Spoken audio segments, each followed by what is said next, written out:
Okay. Well, hey everybody, it is 9:46 by the clock, so I'm going to get started. You guys can keep doing whatever. Hey, you want to move more to the front? You can move more to the front if you would like, or you don't have to, if you're comfortable. So this is the town hall, let's see, we're having trouble with this iPad up here.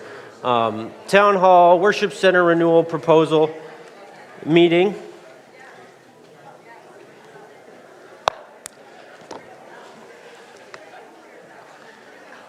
So what we're hoping to accomplish this morning is kind of put the proposal in front of you, the church congregation and family. We do really want to take questions. This morning, what we kind of want to limit questions to, because you won't have had really time to process this information yet and think through it. We just want to take clarification questions. So there'll be a couple times in the morning where if we're going to have time, like if you have a question like, I didn't quite understand that, or I didn't understand this, or what's up with that. So that's the type of questions that we want to take this morning. But I want to start out with something I've been saying in the last few weeks, this statement about who we are as a church. And when Pastor Matt came back a few, months ago? How long you been here? Like 6 months? 5 months? He starts asking me these questions. And so we started thinking and praying and about who is Bethel as a church. And I think this is, it's not everything, but it's kind of a cool statement, because some of these things, they harken back a long time, and yet I think they also point us into the future, maybe in ways God might want to use us in the future. So who are we as a church? We're long-term. So this is interesting because we have been around as a church in this area since 1899 as a gospel witness in this area, since 1899. It's my hope that long after I'm dead and gone, this church will still be here as a gospel witness in this area. We're multi-generational. You look around, just even in here, but I mean, a lot of the kids are downstairs or in their classes, but we have people from like every bandwidth, every age, every generation of people. We're evangelical free church, which is one of the reasons we're doing this. There are some churches, if they wanted to, they said, hey, we got this plan, they would just, our elders greenlit it, we're just going to go for it. But we're an evangelical free church. What that means is we need congregational support and approval for big decisions like this. So that's why we're doing this. Our evangelical free churchness requires, and it's one of the strengths, is that we do this as a congregation, fully deciding that. We serve southern Minnesota and northern Iowa. Our mission is to love God, love others, and make disciples of Jesus. And our hope is that when we do that, God is glorified, our community is blessed, and lives are transformed by Jesus. So that's a little bit about who we are as a church. And I say that because we're going to bring up a lot of those things this morning. Here's a question. What is a worship space? Think about this space. What is it? Well, one thing it's not some ethereal, this space, I'll just say it this way, this space is not the house of God. Scriptures are very clear. When Jesus came, the veil of the temple was torn in two, and there was something new that happened. And the New Testament says we are stones being built into a spiritual house for God. We are the members of his body. We are the house of the Lord in a very literal way. This space is a tool. A building is a tool. It's a tool for ministry. It's a place we gather Sunday mornings and other times to worship. Right? That's probably its primary function. It's a space for worship. One thing we know and we've noticed even during COVID and with online stuff, it is like a front door. Many people find us online, or they come first to a worship service. The other way they may get connected is they may just come, they may know one of you. But often, it's the first thing that they experience of Bethel. Lastly, it's a space for special life events.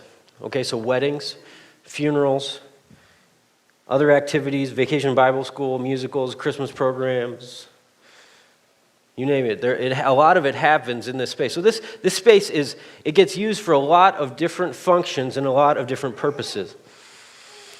And as we've been working on this project, one of the things that has blessed me the most has been just to look back like into some of the records we have and some of the pictures we have. So I really want to share this with you because we're a long-term church. So check this one out. This is from not 18. We're not quite that old.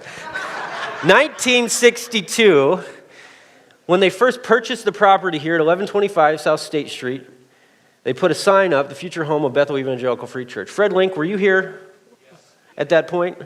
In 1862, were you here? No, 1962, right? Pastor Seth, come on now. So a few years later, about 5 years later, the building started to go up. They had moved back, I don't know, in the 40s. I couldn't find the records on this, but was it the 40s? They moved the East Chain building into town. And it still sits up at, I think, 5th and Orient today. Something like that? No? It does? Yeah, somewhere up there. So it sits up there, and then they had to do church at the Bud School, which is now, I believe, the water plant. You know, the church met there for a time. And in the 60s, 67, 68, they built the initial building on this space. Now, the initial building is what today is the bathrooms and the loft, and the friendship room, and the nursery, and the stuff that's underneath of that. That's the initial first building. So you can see pictures. Now this is interesting because if you look down at the bottom, is Harlan still here? He's out? Okay. So Harlan Anderson wrote the loan for that initial building. He took those pictures that you see there. Those are pictures he took or had someone take, and then there's a note from him under there. This is what it looked like when it got finished. Right there, that's the initial building. You can kind of see the beginning of it. It's still there, but there's been additions. And then in the 80s, what happened was apparently people started to, this area was really, in one of our elders' words, it was really robust. There was a lot going on. In 1980, the attendance on Sunday morning was about 219. By 1983, the attendance was 280 people, and they were bursting at the seams, so they said, we need to build more worship space. And so that's where this space that we're sitting in today comes in. Because in 83, they started to break ground. Now this is interesting. You see that photo? The one with the guy in the middle with the Bible, that guy, his name is Greg Donnelly. He was a pastor here at the time. I believe, I don't know for sure, that the guy in the foreground of that picture is Bob Larson. Someone told me that Rod Lund is in that picture. Fred Link, are you in that picture? Okay, somebody said that Fred was in this picture. Did you notice anything about the picture, though? A lot of hair, okay. A lot of hair. Everyone's wearing a suit. You know, they're in the middle of a construction site wearing their suits because that's just what you did. That's what you did in the 80s, right? And then you could see the picture. You could see the stairs coming up. And then here's the finished product. This is a picture from 1983. This is what it looked like. Looks very familiar, right? This wasn't a picture from last week. This is a picture from 83. You could tell that because there's no choir loft, right? The choir loft is gone. The organ has been moved. But other than that, it's pretty similar to what we know and have experienced. And this space has been amazing for almost 40 years. It's been a place our church family has gathered and worshiped Jesus, and kids have learned about him, and people have made decisions for Christ. And so, I mean, I'm just so thankful. A little bit later, we're going to dig into some of the finances behind this. And some of the things that these people did through the years were just tremendous acts of faith. And we are in line with them. I mean, that's the cool thing that I've seen in looking at this. In the mid-90s, maybe some more of you were here at that point. In the mid-90s, there started to be my understanding is there started to be a pinch point around classroom and kid space. Now, One of our elders, Jim Tate, told me that when they did the initial worship center here, it was a lot of money for the congregation. So one of the ways they saved money at the time was they only excavated about half of it. So about half of underneath this floor is unexcavated. Saved about $10,000 by not excavating the floor. Well, in the 90s, they might have been kicking themselves because they were bursting at the seams and needed the classroom space. So that's where the Great Hall addition came in, to provide classroom space for classes and for kids. So there you can see, I know maybe some of you worked on the project. Some of you maybe have climbed these ladders, put these studs up. See a picture of people. I couldn't tell who exactly is in these photos, but this is a photo. And then this one kills me. I have a question. This is a class meeting in that space. Here's my question. Bill, do you know whose kid you're holding? Who's that kid that you're holding? We're going. We don't know if it's one of yours or if it's somebody else's. But Bill's holding a little baby, and I just don't know who that is exactly. But it started to get used. So I tell you all that to tell you this. I mean, we have a heritage. There we go. To come back to this, we're a long-term, multi-generational evangelical free church. And so as we think about, what would it look like to renew this space, that hasn't changed. It's basically the same as it was in the 50s and the 60s and the 80s and the 90s. And so this is potentially in the next iteration of this, but we stand in a line of people who have been thinking this way and doing these things. So here's a question for you. What has changed? This space was built in 1983. This is crowd participation. What has changed since 1983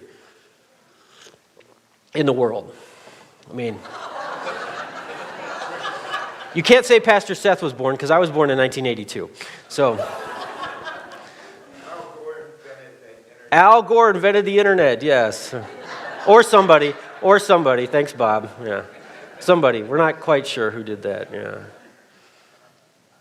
Anything else that's changed since 1983? We don't really sing out of the hymnals anymore, right? Actually, if we got out the hymnals, you would find that the type in them is very small. Yeah. We could project much larger on the screens. Anything else? The way worship is presented, yeah, we don't use a choir usually. Yep. Pastor don't have to have a suit and tie and a matching little. Amen. Amen. I do own a suit.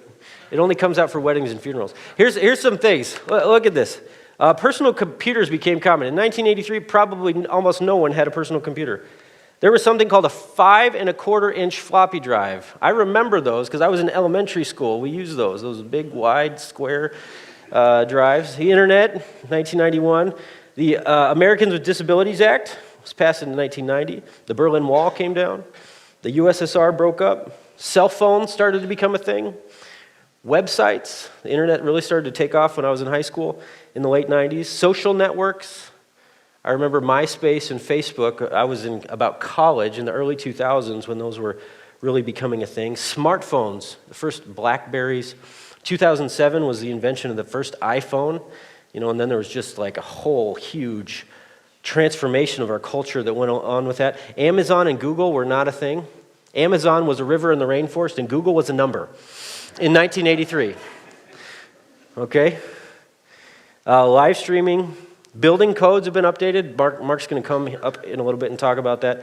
Lighting designs, worship, and overall just our expectations for worship. All of that and more. I mean, I couldn't fit enough on the slide. Those are just some of the things. So in 2019, brings us kind of up to today. What we started doing is collecting money at Ingathering for what we called a worship center renewal. And we put together a team. Here's our team. You got Chris Karstensen, Gary Fowler. So Chris does construction type stuff. Gary Fowler's our head audio tech. Dawn Kastner, longtime tender member, and she's really good with like decorating and things. Kelsey Lind, she says she's the token young person. That's not true. But she also has an eye for design and things. Deb, she's our worship director. Mark Owens, he's our head video guy. and Carly Owens. You see her almost every Sunday up here helping lead worship, and she helps with the stage design as well. So this team was put together, started to meet in early 2020, and then COVID happened, so they couldn't really meet throughout 2020. So in the beginning of 2021, they started to meet again. And so this is where I'm going to have Mark come up. I've asked Mark to come up. This is really the interesting part, right? Everything else has been preamble. I want Mark to come up and share, what they've been working on and thinking and doing. And we're going to have to use this. All right. Because our Thank you, Seth. iPad is not really doing very good. Well, as Seth mentioned, this is the team that got together. When we started, we weren't on the same page, so we had to meet with a lot of different people to start to understand what it is we had to do. Met with interior designers, architects, electricians, our district superintendent, a bunch of different people. And at every time, as Seth mentioned, Kelsey would introduce herself as a token young person. From the inside looking out, I thought I fit right in with the 20 and 30-year-olds. So I guess that makes me the token old guy. Anyway.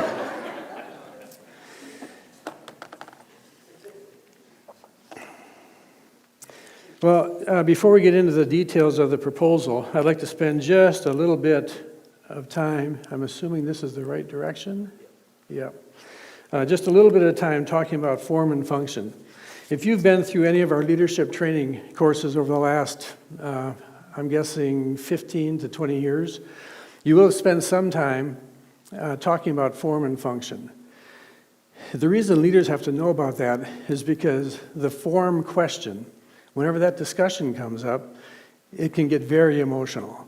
There are feelings on all sides, and the need for us to keep emotions in check, to take every thought captive, to let our speech be always with grace, seasoned with salt, is really important during discussions of form. When we look at what a function is, a biblical function is a directive from Scripture that transcends cultures. So an example of that would be Hebrews 10:24. And let us consider how to stir one another to love and good works, not neglecting to meet together, as is the habit of some, but encouraging one another. No place in there did it tell you how to do that. It just said that you should do that. You should meet together, you should stir one another to love and good works, and you should encourage one another. The how-to is left up to us. And so that is that way. Is that the right one? I can't tell. So a function is how we do that a form, I should say, is how we do that function. So when we look at the Worship Center renewal, it's primarily discussing some of the elements of the form by which we will carry out the function of meeting together for loving God, loving others, and making disciples of Jesus. So just as kind of a front end to this whole discussion, it'll be going on for a couple of weeks before we make a decision. Bear that in mind as we present our ideas. Now, just one quick thing. If you have an opposing viewpoint, it's welcome. How we present it is important. You're not going to get canceled if you oppose the viewpoint. So share what God is leading you to share. We've been brought to this body as part of the body. Each member of the body is necessary. So be sure to share. Let's take a brief walk down memory lane. So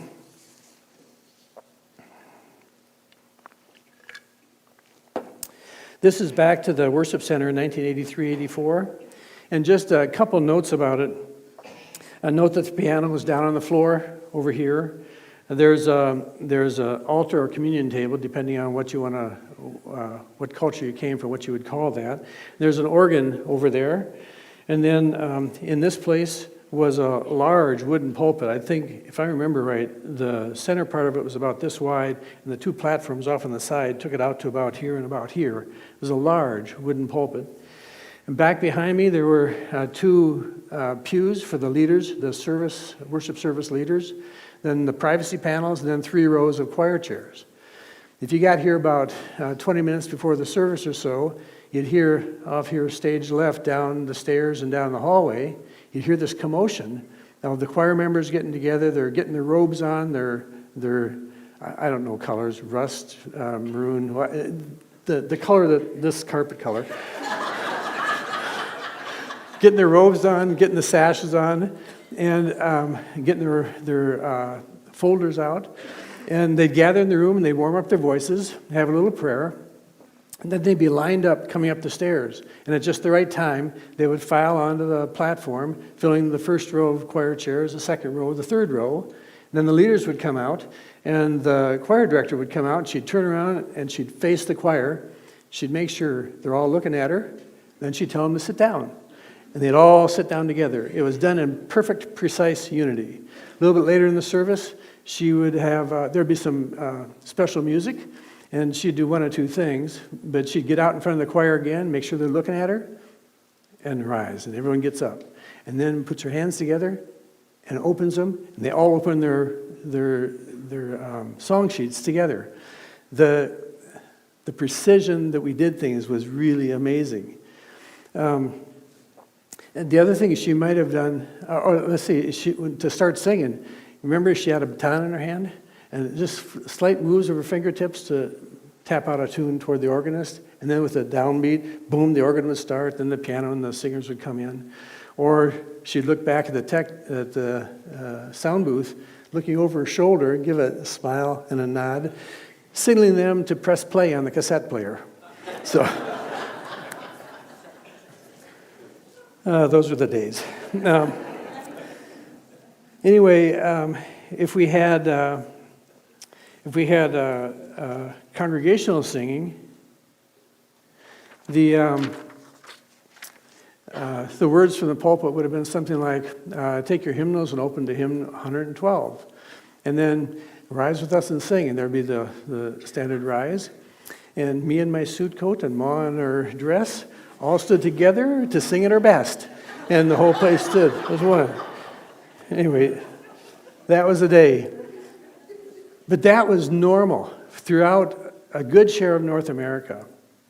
That was a normal worship service. That was our normal expectations. If you went and visited a church, it's pretty much what you're going to get wherever you would go visit. Shortly, or I don't know if it's shortly, I don't know the time frame exactly, but at one point, one of our families, a musical family, wanted to start singing choruses together. And so we would come 15 minutes early, they would be up here leading, and we'd start off with these mimeograph song sheets. Mimeograph, everybody know mimeograph? It's basically a very large, messy copy machine. But anyway, you'd sing off those. And then we switched to, they brought in an overhead projector, and I don't think we found it again up here, but an overhead projector and a small movie screen would be back there. And then later on, we moved to a slide projector in the back and slides coming up onto this screen.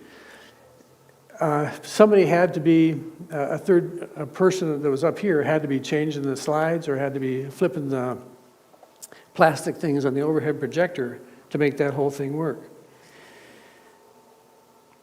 At some time later, we got our first presentation software, and we got a projector and a computer, and it'd sit right down there about the second or third row, right in the middle of the aisle, and shine right straight up onto the same screen. And I remember more than once Pastor Rich getting up to speak, and he'd have this amused smile as he waited for me to get the lens cover on the projector so the light wouldn't shine in his eyes. Anyway, those were fun times. Eventually, the choir chairs, the privacy panels, all this extra stuff we talked about at first all disappeared. And we got to our projectors being installed. These projectors are up here projecting on the sidewalls. Those sidewalls are slanted. It's a very difficult projection angle, but that's where that comes from. When we got when we got to where we are today, it's a service like that or a set like that. A creative arts team was formed at some point along the way, and they're the ones that are responsible for coordinating the set of the stage with the message. The whole purpose being to enhance the message so that there would be an attraction to it, yes, but so that there would be an enhancement to the message, something that ties it together, that there's a visual that's going with the Word of God being presented on the side screens.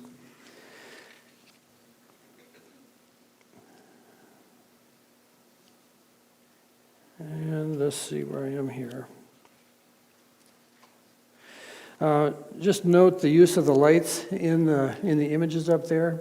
So when early on, there were way back there were flats. I don't know if you remember flats from acting days, which you'd paint up.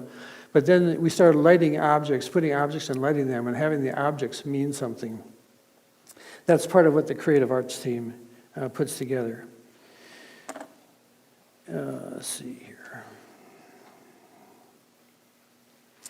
So when I first saw this picture, I looked at it and I said, wow, that looks pretty nice. And then the question crossed my mind, do we really need to do anything?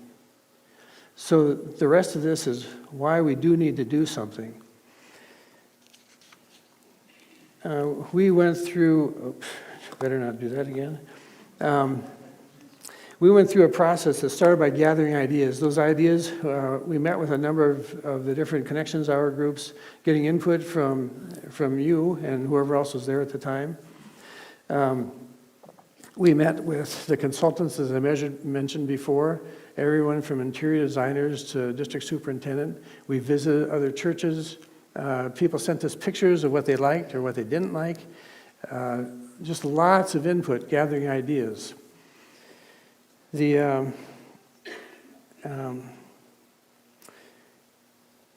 Let's see here.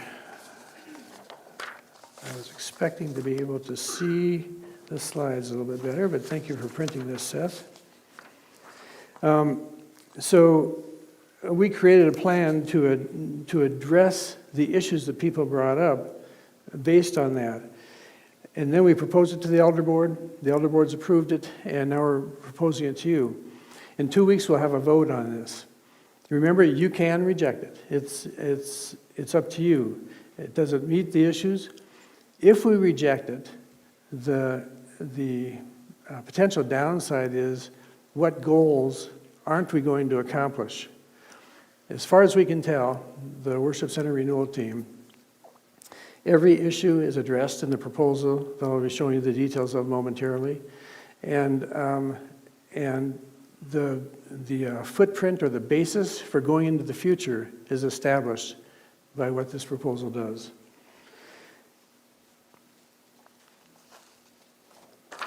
Okay, issues to be addressed. That'll be there. Yep. So everyone's seen that the carpet's worn out and needs replacement. That's been the case for a number of years. The platform doesn't meet our current ministry needs. The way we arrange our band and our vocalists is really limited by the steps. If we look at the various children's musicals, school programs, whatever else happens, again, the steps that used to support the choir chairs just don't support our current model. The lack of storage, there's extra time for volunteers. There is no place for storage here. We've tried to use that space once in a while, but been cited for blocking a fire exit, so we just can't use that space. Let's see, the environment is dark, and some of you sitting back there in the dark, I mean, you need a flashlight. It's really bad, but the overall environment is dark and needs better lighting for people to read. There's inadequate or poor lighting on the stage. When I look over here at Scott playing the guitar, he is in the dark every time. There is no light for him there. Same with the drummer. It's a challenge to light the people on the platform correctly. The projectors are worn out and failing, and you can probably see it. On this one, it's over on the right side and down to the bottom, and on this one, it's down along the bottom and just slightly up the right side. What's happening is the part that drives the color is failing. These aren't going to last very long. Bulbs are about $200 to replace right now, so they need to be replaced. The space is limited because of the pews being fixed in position. It's limited in what it can do. It has to support only venues that work with a fixed seating type arrangement. The sound bleed over, there's 2 classrooms in the back, and there's just those panels going up right now. If somebody says something funny over there, it distracts the folks over here from all the laughter. And so to try and separate the classrooms so they can be their own classes independently is part of a problem. The baptistry, back here, it's underneath the top step, or the second to the top step. We haven't used it in years, except for in November, I think it was, Seth had a baptism, and that thing needs help. But but the big thing is, when we started the schools down in the Great Hall, that was a concern when the state inspected. It was a concern for the safety of the kids. To have that there is not a safe condition, because it takes a long time to warm up the present baptistry. And then our overall interior look, we've had people come in and lean over to someone and say, yeah, it is pretty dated, isn't it? When you look here, it's not, if you look at any of the what are those called when you do it yourself channels and they're showing you how to do decoration? I mean, it's not anywhere near any of the way we decorate homes today if you're remodeling a home, or the colors that people are expecting or used to. But along the way, in those conversations, we made some discoveries. And these discoveries were really important. Now, before we started, we suspected that carpet squares were the way to go for maintenance. But it turns out Station 19, the architect that we've chosen, confirmed it. That is the way to go. If you get a stain or spill, whatever, that piece can come out, it can be replaced, and you're good as new, good to go again. Making an all-flat platform, going all the way back to the back wall, all flat, becomes kind of a megaphone. Every step across the platform is kind of an echo chamber reverberation. I think the bass drums, things like that, also would do the same thing. So the platform needed to be sound dampened.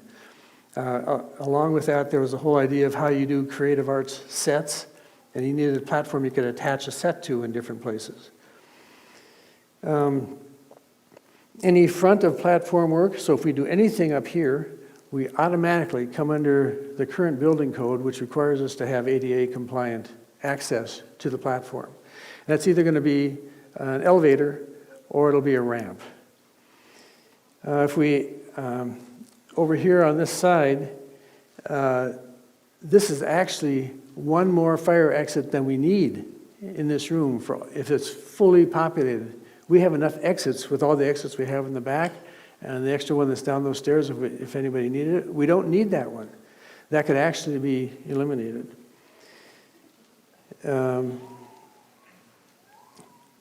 This present auditorium lighting, I mentioned the darkness, but the standards for an auditorium lighting are 35-foot candles, meaning down where you're sitting, you should have 35-foot candles of light.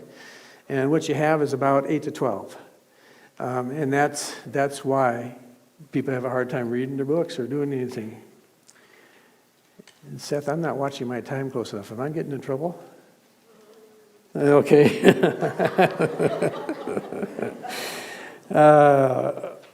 Okay, now because we need to change the light, we have to touch the ceiling. As soon as we touch the ceiling, the building code from 1983 had one snow load factor. The building code from today has a higher snow load factor.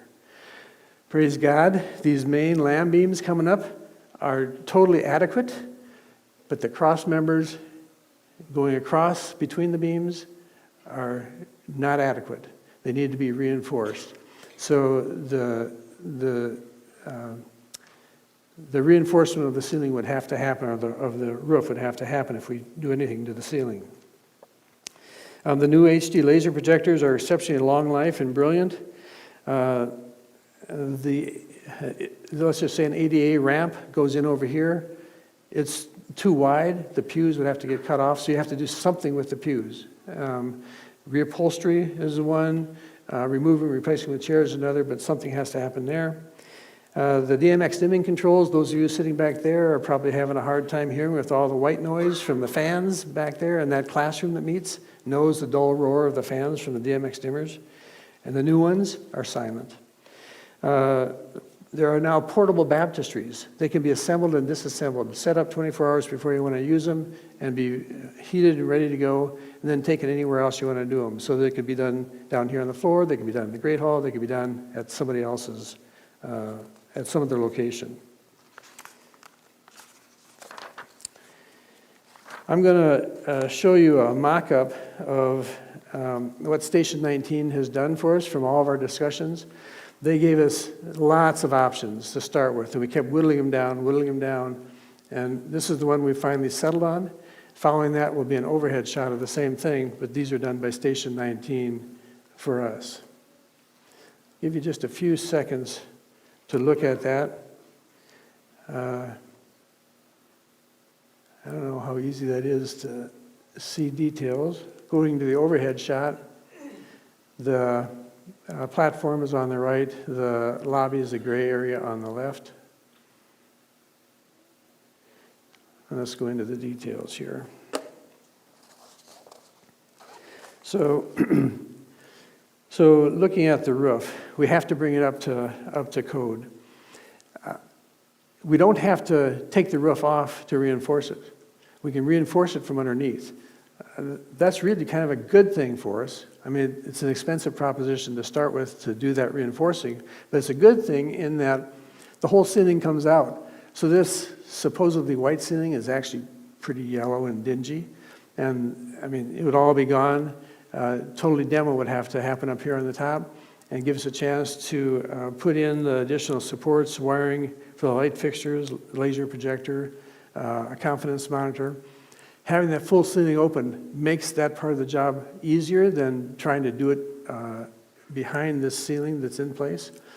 But the reinforcements is a big part of the job. Next, better lighting, brighter and better controlled stage and auditorium lights be throughout the area. We would have enough light for people to see. There'd be a single laser projector on that center part, center screen up there. And just a quick aside here for just a moment. The cross, notice that's moved over stage left or to your right. And we discussed, there were some concerns about taking the cross out of the center. Is that a problem? Well, we're really looking at the projection today. That's the Word of God being projected. The center of what we're doing is based on the Word of God. It's the Word of God that's living and active. The message of the cross is important, but that is the Word of God. So we suspect there may be some discussion about that. Please, we're open to it, but the central focus made the most sense to us in terms of communicating the message. Those noisy elation dimmers would be gone. We'd have quiet fixtures in place. The colored glass over in the side windows, that's actually faux stained glass. It isn't real stained glass. Those panels all come out, and there's clear glass behind them. Those would come out, and it'd be replaced with window treatments. Next, the platform would be flattened and sound dampened. It'd be the same height, but it'd have a rounded shape to it, kind of sculpted out. There'd be steps over there on that side and the ADA accessible ramp over on this side. That ramp, by the way, what you're allowed is 1 inch of rise in 1 foot of ramp. So we're rising about 21 inches. That means we need a minimum of a 21-foot ramp going out there to make it ADA accessible or compliant. There would be storage behind the central screen. There would be extra storage behind it, which would be address part of our storage issue. And then there's, because of the way the wall treatment comes out to that first window, this would be blocked off, would be removed as a fire exit, and that would become storage as well.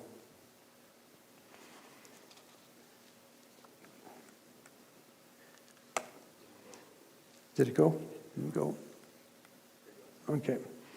There would be movable walls. So where those panels are back there, there would be movable walls that would keep the sounds from one class getting into the other class. If we needed to expand, they would be collapsible over to the side, and we could have our expansion space for overflow. We'd be using carpet rectangles for ease of maintenance, so this would all be replaced down here with carpet rectangles, and chairs would replace pews for increased flexibility.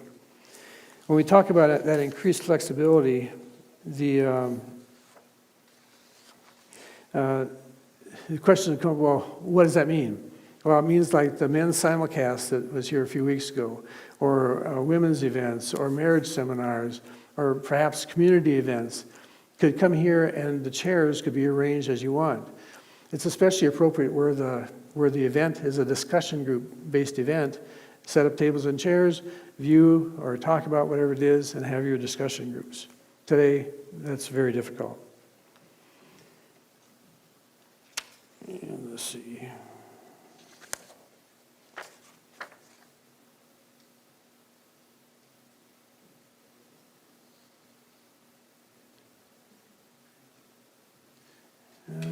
Let's see, that was the walls and tables.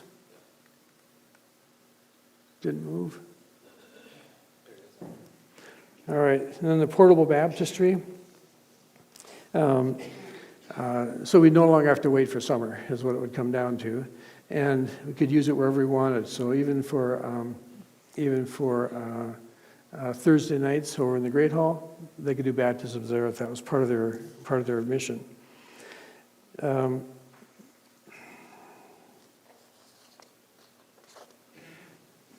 Did I mix these up somehow? Seth, I might have. Oh, here it is.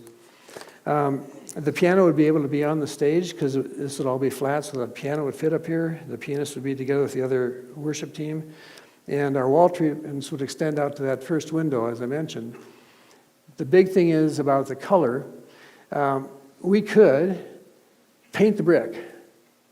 Well, what if sometime down the road somebody wants to see more brick again? We've elected to do a wall covering rather than painting the brick to preserve that in case brick is back in someday. But this gives us a chance to have whatever colors we want or however we want to show off the sanctuary. The other big thing for me is as you extend it out there, you really start to engage the congregation in the set. I call it an immersion experience where you get immersed into the message that's being presented. And Seth, you going to come back up here? So I'll give you a brief chance to ask questions, that are kind of clarifying questions at this point, not necessarily discussing the why of everything. We want to do that over the next couple of weeks. But are there any specific questions you have about what we just talked about? Hearing none. Seth, you can have it back. You must have done so awesome. It's good to fool them once in a while. I don't know which ones are mine or which ones are yours. I'll leave you. All right, I'll figure it out. Okay, so you saw the image. I want to come back to this again, because I just think I want to pound on this. That's who we are, long-term, multi-generational, evangelical-free. Mission of love God, love others, and make disciples of Jesus. So here's the question you probably should be thinking. Okay, your question should be, okay, well, that looks okay, maybe I don't like that, maybe I don't like this, but the real question is, how much does it cost? Anybody have that question? I did. Yeah, Joni has the question. Yeah, there's a question. So I'm gonna show you what it costs, or at least this is the cost estimate from Station 19, our architect. Here's the cost estimate. $872,000. I heard that gasp. When I know when the team first saw that number, they were like, oh, okay. And then as they worked through it and thought about, are there ways we could do something different? Or there were things we could do differently? Could we do it in stages? they got more and more comfortable with that. Well, then they presented it to the elders. You know what happened at the elder meeting? We were like, oh, that's a lot. That's more than we had hoped. But when you get into structural things like in the ceiling, doing those things, that's where a lot of the money would actually be probably spent. So I want to go back to this long-term multi-generational thing. You remember these guys? Some of you are these guys. Fred Link, maybe. So in 1983, I did some research. I mean, this is our legacy in our history. We think $872,000 on the worship space, renewing it. Is that a good idea? Here's just some context. So when they built this in the early 80s, this was the project. The total project cost at that time was a little over $500,000. They had in the bank about a little under $200,000. They took out a loan for $325,000 at 12% interest. And then look at this number. The 1983 church budget was $84,781. That's everything. That's pastors, that's lights, that's utilities, that's donuts, that's coffee, that's all of it. $84,000, and their total project budget was $500,000. Their monthly payment was $3,900 a month, paid off within 10 years in 1991. Maybe some of you were here for that moment. I think they had like a burning or a tearing up of the mortgage. But I'm going to come to a comparison a little bit later. How about 1990 in the 90s? These guys. Again, some of you are these guys. Total project cost, $824,880.73. Cash on hand, $284,000. $253.73. Loan for $546.27 at 8% interest. 1996 church budget was $356,956. The payment, a monthly payment on the mortgage was $5,500 a month. Was paid off in 2008. Now, if you think about those two things, if you just think, what would have happened had they decided not to go forward? This was the thing we wrestled with as a board, as we look at this project. Thinking back to those times, what if we didn't have the Great Hall for ministry? What if we didn't have this space for ministry? Just think of the groups and the classes and the people that wouldn't have been able to meet. So we come to today. This is the concept, and this is a pretty decent concept. We've spent some money getting to this point, Station 19. This is pretty much what we think it will look like. We have some questions about the guy with the guitar. We don't know who he is. He's definitely not me. He has way too much hair. But But when we think about this project, here's some context. And the elders, I want you to know, we thought about this, we talked about it, we discussed this, we prayed about it. We thought, is it wise to go forward with this and take on debt? Should we wait till we have the cash in hand? Like, what should we do? What is God leading us to? And we had some meetings where there was guys on one side and there was guys on the other. And one of my favorite meetings, we had a very strong disagreement, but nobody was yelling at each other. And we got up. This doesn't normally happen. At the end of the elder meeting, we all stood up, we held hands, and we prayed together.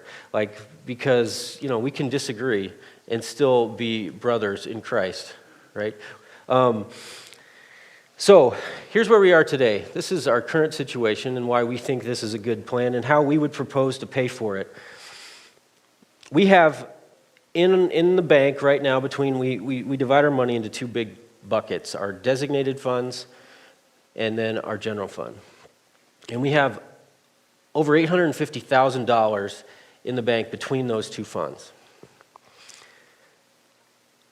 A little over about $225,000 of that is tied up in CDs. It's in our general fund, but we have just been taking it because we've had a big balance in there, and our finance team has been putting it in CDs to get some interest. So we're proposing to cash out a number of those CDs, a little over $200,000. out of our general fund. We have in the designated fund, we have the Worship Center Renewal Fund, which has about $155,000 in it. There's something called the Employee Retention Credit. During COVID, we didn't apply for the PPE loan. Our finance team thought we should do this thing called the Employee Retention Credit. So for 2020, we got a little bit of money back from the government. Actually, it was more than a little bit of money back from the government. And then there's some specific money that's just been sitting in those designated funds for a while unused. So we're proposing to use those two, so the $201,000 and the $223,000, that gives us $425,000 in cash that we could write a check for tomorrow and still leave ourselves with at least 3 months of operating expenses, which is 3 to 6 months is a good place for a church to be. Additionally, what we're thinking is raising or borrowing from ourselves. One of our elders had this idea, borrowing from ourselves, since we do have a lot of money, borrowing another $150,000 from ourselves and or raising it. And then whatever is left, borrowing that from a group like Christian Investors. We've used them in the past. They're associated with the Free Church. Where the sum of the monthly payments will not exceed 4% of the church budget. Okay, the last 5 or 6 years, we have underspent our budget versus our expenses by at least 6%, between 6 and 16%. Last year, it was 16%. I believe. But we don't want to put the church in a dangerous place. So the project target cost that we have in mind is $875,000. Okay, does that make sense? Any questions about that? Yeah. Maybe you mentioned in the projected costs are built in. 10%. Yeah, they built in when they gave us this back in the fall, a 10% increase for estimate. So we don't know exactly where that would be, given things are rising. We don't know where stuff will be, but they've built in a 10% to that. The other thing, this is exciting. We passed this as an elder board, and then as the elders and the staff and the worship center team, we said, you know what, as a show that we believe in this project, we are going to pledge ourselves. And so I said, whatever you want to do, whatever you feel like God is leading you to do. So we've been collecting pledges from the staff and the elders and the worship center team. That's about 20, I counted them, that's about 20 what we call giving units. So my wife and I, we are one giving unit, right? We're 2 people, but one giving unit because we give out of the same checkbook. That's about 20 giving units. And Patty let me know yesterday, here's what we have pledged so far. We have pledged $96,450 from under 20, or about 20 giving units towards that 150. So I hear that, and we have, 250 to 350 giving units in the church, somewhere in there. And I'm just thinking, if 20 giving units, highly motivated, I'll give you that, can come up with basically $100,000, I don't know that we have to take any debt as a church. I've said to people, and I don't know what's going to happen, you have to decide. But I don't think it's beyond the pale that we could be in the space, if we decide to go forward and feel like this is what God is leading us to, next year and have no debt on it.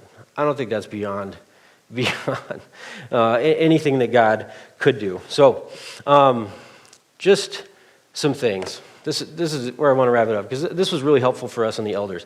Get these numbers. In 1983, when they built this facility, their project to budget ratio, so their budget was $84,000, the project was a little over $500,000, was 610%. Their loan to budget ratio was 383%. This is the number that's eye-popping. They were committing 55% of their annual budget to the mortgage at that time because they so believed that what God was doing here at Bethel. In 1996, the numbers look a little bit better. Those people, not quite as crazy as the people from 1983. Okay? 1983, it was 231. Project to budget, loan to budget was about 151%, and the mortgage to budget was about 18.5%. All right? Where we are today on this worship center thing, why the elders, we think, even if we have to take some debt, we feel comfortable with this. We don't love the idea of debt. but we do think this is the direction God may be leading us. The total project to budget looks, we don't know for sure, but it looks to be about 100%. 1 year's budget, annual budget, approximately. The loan to budget, total loan, and it depends on what that number comes in at, would be around 40%. 40% to 0%. And the mortgage to budget, again, it depends, would be 2.3 to 2.8 or less with the numbers we're talking about. So, any clarification questions on that? So, Seth, after the previous slide, it looked like the most that would be borrowed would be $300,000. Can we go back one? I mean, that's what we're targeting. You know, it depends on what the final project total actual cost is, but we think that's what it would be. Yeah. But again, with the amount of money that the teams have pledged, and I believe if Bethel got behind this, I think that would be less than that number, is what I think. So.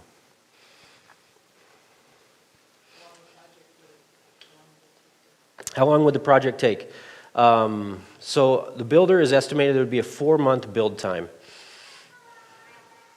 So they told the team last fall when they first put this together that if the plan got approved by January 1, they thought maybe it could be done by Easter.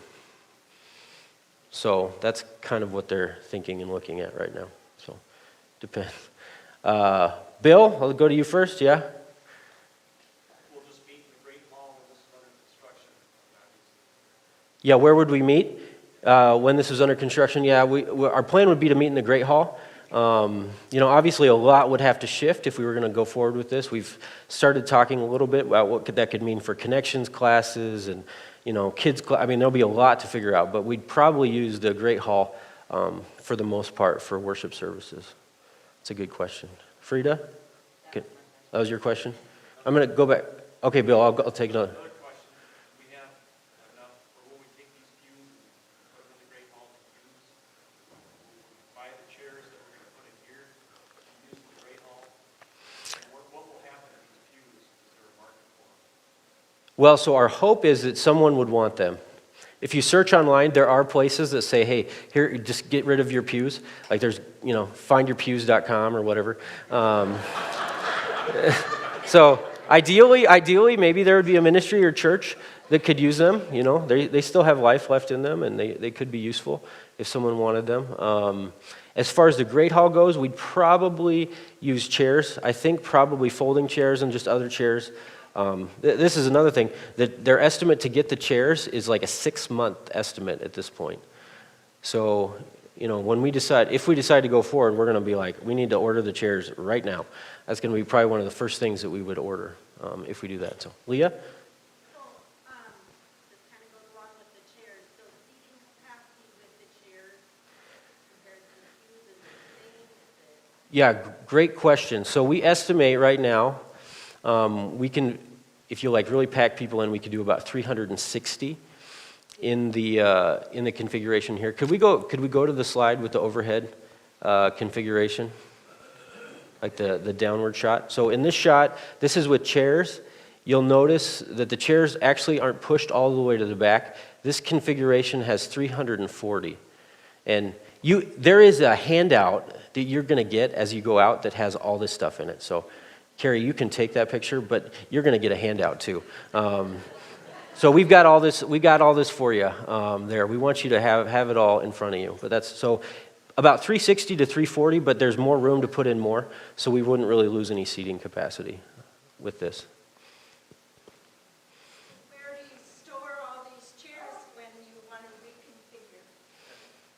It's a good question.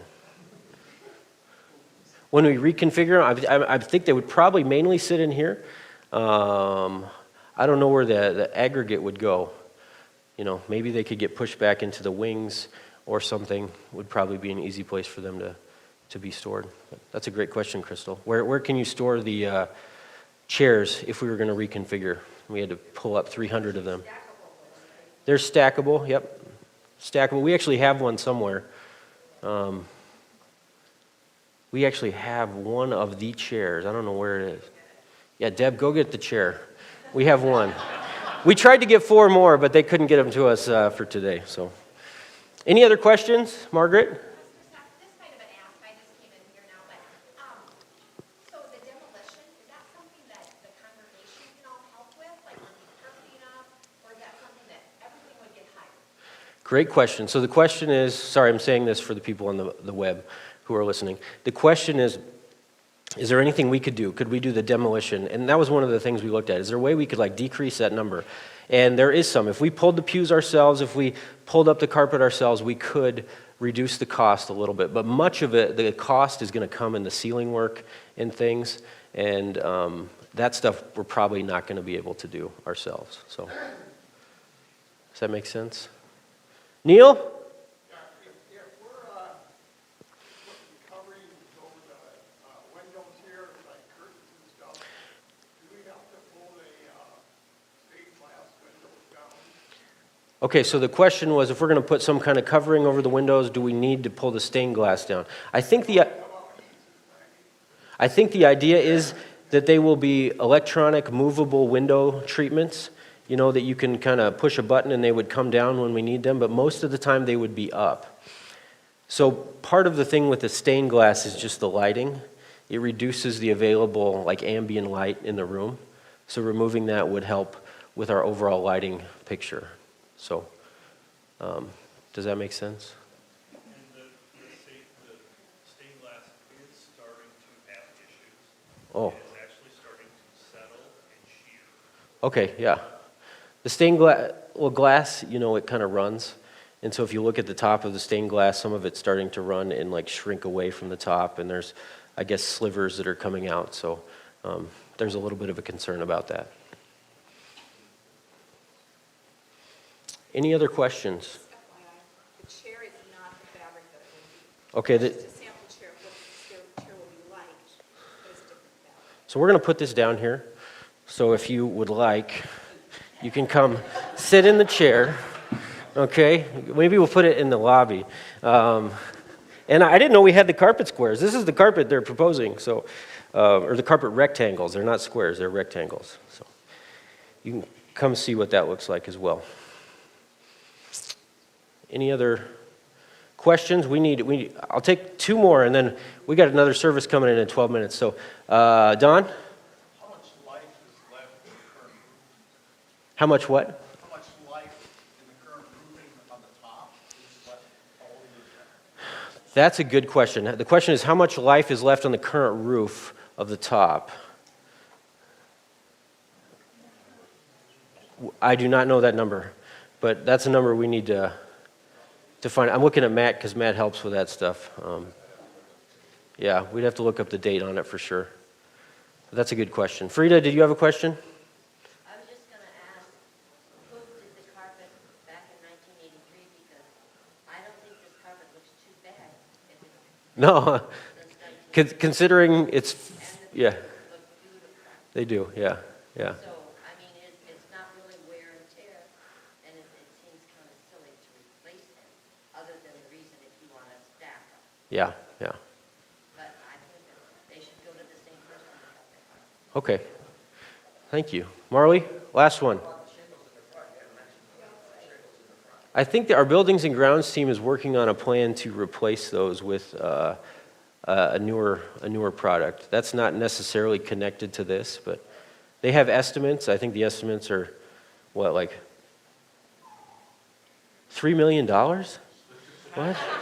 $30,000 is what Matt said. $30,000. So, yeah. Well, thank you so much. We have another service that's coming in a few minutes.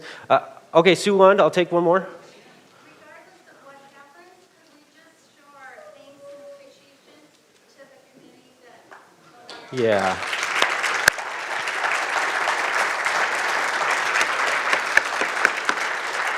Oh, last thing. I got caught up taking questions. Can we go to the last slide? What's next? I don't know if we have that one. This one? No, sorry, third to last. Where it says questions and answers, that's what I want. There is one. Questions and answers, sheet to take home, email. That's the one I want. Sorry. That's what I want. Thanks, Deb. So what's next? You have a packet to take home. You're going to be given that on your way out. There is a question sheet. If you want to ask a question, put it in the boxes or email into the staff email. We're going to take those next week. I'm going to go to connections classes. Other people will be in connections classes, so you can ask questions. This is all going online. The live stream will be on our YouTube channel if you want to revisit that. We're going to have a Q&A after church on March the 6th. Potluck, so we'd love it if you came out to that and ask any questions at that point. And then we're proposing a March 13th special congregational meeting to vote on the project. The elders have set a 75% threshold for the project to go forward with it, which is higher than we require to call pastors. So we really want to do this with unity together as a congregation. So thank